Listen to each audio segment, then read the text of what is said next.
What's up, everybody? So today I don't have a lot of time. I'm kind of running short on time to make a video today, unfortunately, so this one might be a little bit shorter. I'll probably say that, and then it'll end up being long anyway. But so today I want to talk about I've been getting comments from people who are asking me how to, I think I kind of talked about this in another video, but people have been asking me, how do I live sincerely? How do I make decisions from a sincere place? How do I make, because in one of my recent videos, I said that the key to unlocking your inner self is to live an honest and sincere life, right? And how do we do that? Well, the thing is that everybody, whether they know it or not, everybody has you have an inner voice. You have this intuitive part of you. You have an intuition inside of you that makes decisions for you before you have the time to wade through, you have to wade through all of this chatter, and you have to bounce logic back and forth around in your head, and you have to wade through all of this stuff, and you have an inner voice that is being crowded out. If you feel like you don't know how to, if you feel like you don't know how to follow your gut, if you feel like you don't know how to make intuitive decisions or make decisions from an authentic and sincere place, if that doesn't make sense to you when I say that, it's because your inner voice, your intuition, has been crowded out by the chatter of your daily life. I'm not saying that's the case for every single person ever, but the majority of you, that's probably what the problem is. The problem is that you have too many things going on. Your life is moving at too quick of a pace, or maybe too slow of a pace, and you're being impatient. You are entertaining yourself and stimulating your mind when you should be resting. And this isn't, please don't take this as like me talking down on anybody, because everybody does these things. This is like part of being a human being. We want to stimulate our brains because we don't want to deal with what's going on up there sometimes, and I do the same thing. Everybody does. So this is not like a shame on you for being this way. I'm not trying to preach or convert anybody into thinking anything. But the fact is that if you can't hear your intuition, if you can't hear your inner voice, it's because your life is you're too quick. You have too much going on. You have people around you who are influencing you. You are constantly stimulating your brain. Maybe you're not getting enough sleep. Maybe you have some trauma. Maybe you have trauma from being a child where your parents forced you into doing things that you didn't want to do. And so over the course of time, you get this kind of wheel spinning in your brain where you can't really wade through the chatter and the bull crap, because your brain, your mind really is made up of your internal world and your external world. Those two things coalesce with each other, and that makes up your mind. Right? So your mind is full of things that are originating from you, but also full of things that are originating from outside stimulus and outside influence. And so when we receive a lot of outside influence, which we always do, because especially in today's society, we cannot stop stimulating ourselves with entertainment. We can't stop listening to other people talk. We can't stop listening to music. We can't stop watching TV. And we have people around us who think that they know what's best for us, or they have opinions, strong ideals and opinions that they want to share with people. Like I think that it could be even like mindless stuff. Like, I think this football team sucks because this player on the football team sucks. But what you don't realize is that little like piece of information, right? I think that this football player sucks because of this and this, right? It runs downhill into all these other things in your life.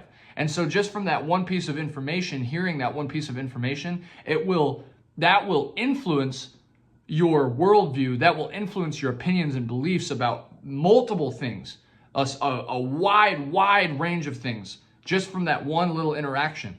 And that happens to you every day, hundreds of times probably, if you're social or you have a job where you have to deal with people. So how do we start to hear the inner voice? Well, that's why we meditate. And that's why we practice. This is the way that I want to put it. I kind of thought of this when I was responding to somebody's comment. We isolate, meditate, and evaluate. the 3 8s, okay? 3 8s. Isolate, meditate, and evaluate. So what do? You get alone. First of all, you need to be alone.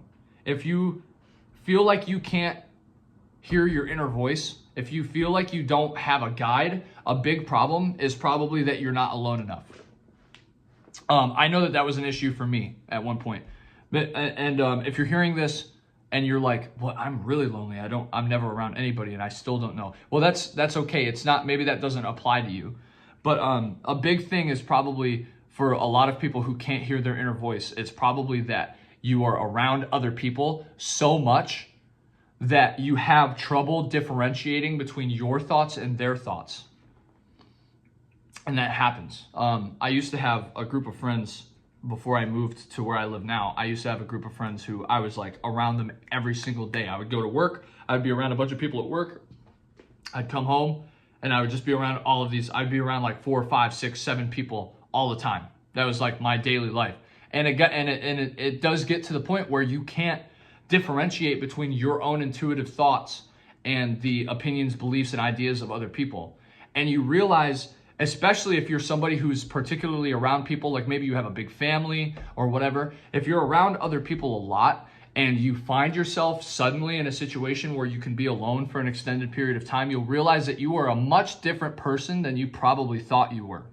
Your inner world is probably so much different than you think it is because of the fact that you're constantly being influenced by external factors, by outside, influences. Right. So let's get back to isolate, meditate, evaluate. So the first thing you need to do is make sure that you are by yourself. Get yourself alone. And another form of something I'll attach to this little isolate thing is there's a Hindu practice that some of you may have heard of before. I might be pronouncing it wrong, so forgive me if I am, but it's Mauna, I believe is how you pronounce it, and I'll put it right here, the word, or over here because it's better lighting.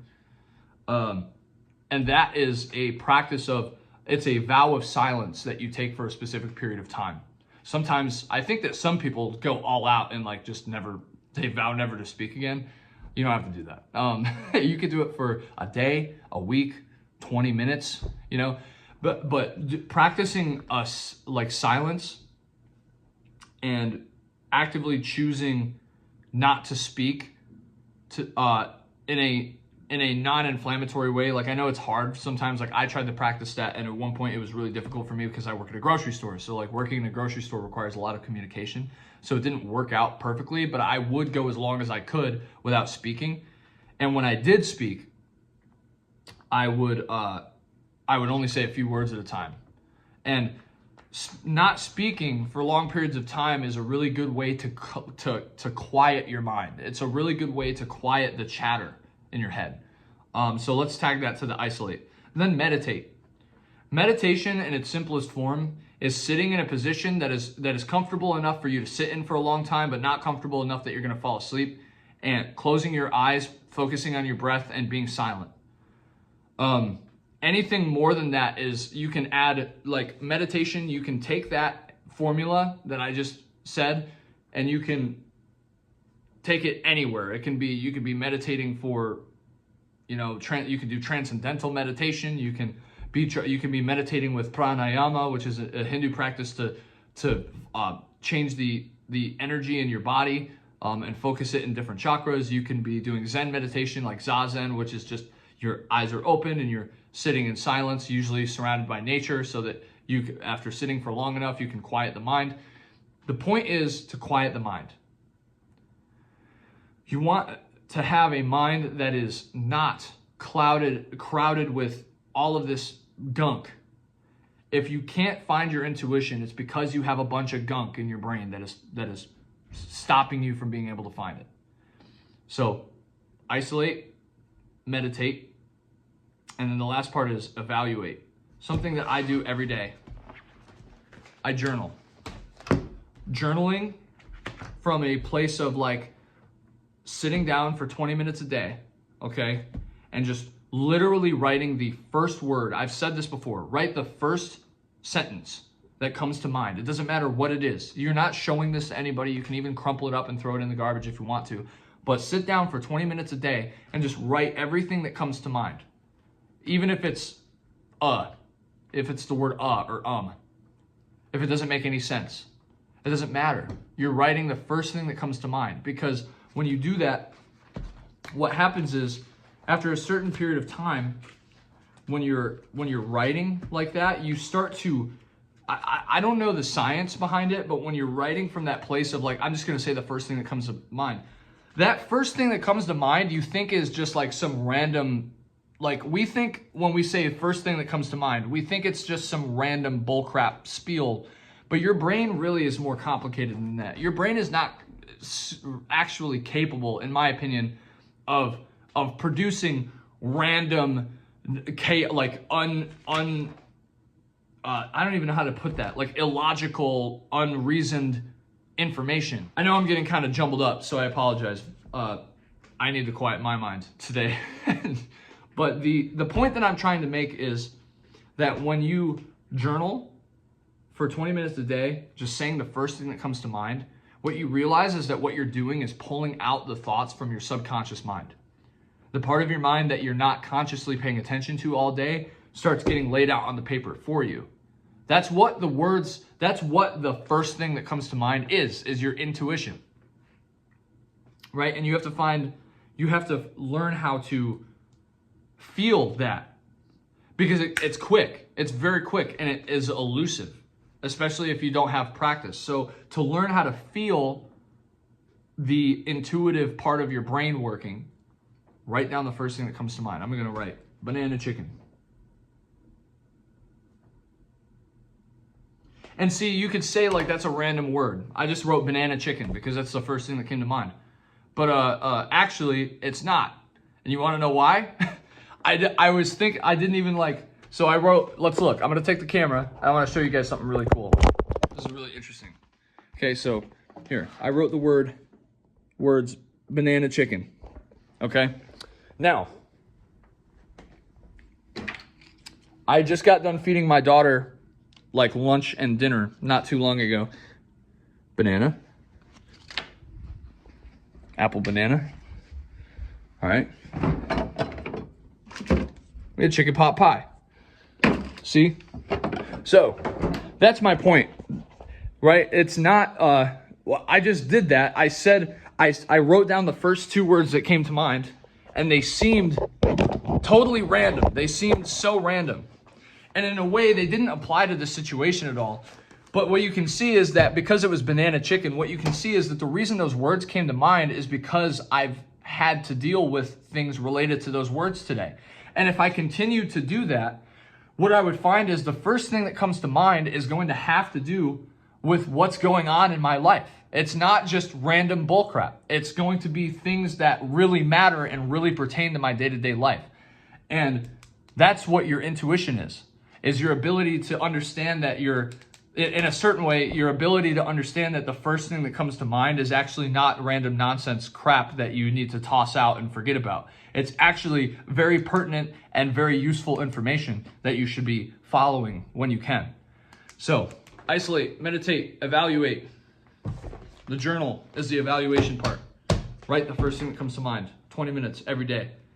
Meditate 5 to 10 to 15 minutes every day if you can.